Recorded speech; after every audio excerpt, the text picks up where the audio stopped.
So yan, that's it Yan loob, height is good. So ang height nito is more than 6. So pasok na pasok ang kotse. Yung car na yun dito. Tsaka yung World War II car there. There.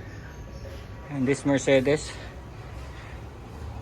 Now you'll be wondering bakit meron tayo mga bulok na kotse rito. Kasi ginagawa yan parts out.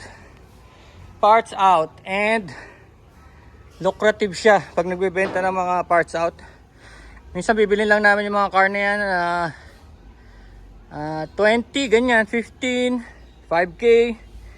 Tapos unang buyer pa lang gagastos siya ng 25K. So that's ganun siya ka-lucrative, no? So by parts lang gagastos siya ng 25K. Kahit na ang pabenta-benta doon is 500, no? Per piece.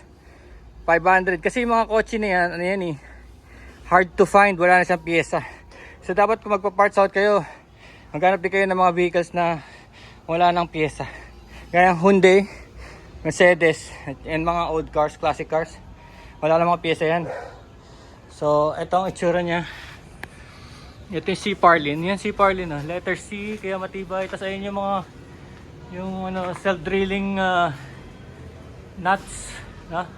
So hindi mo na kailangan mag-drill ng hole, dire-diretso yan. Pati yung kanya rubber.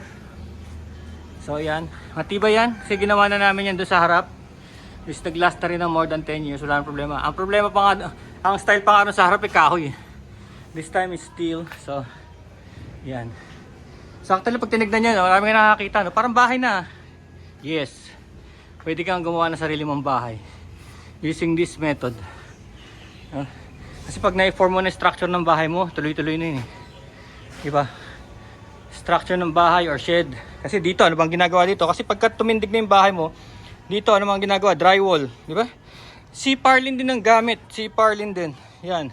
Ito rin, hindi na gumagamit ng kahoy ngayon. Mas mahal ang kahoy ngayon. C Parlin is less than 150 lang yan. Yung haba na yan. 10 footer, 150 pesos lang yan. Tapos, matibay yan. Oh, dito, nakapunta kayo sa Ace Hardware. Makakabili kayo ng ready-made na windows and doors. Structure nyo na C Parlin. Tapos ang pader nyan is drywall. Konkretong plywood.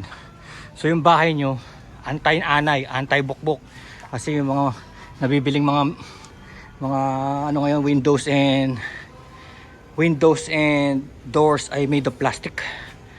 So matibay yan. And of course, itong ating metal sculpture is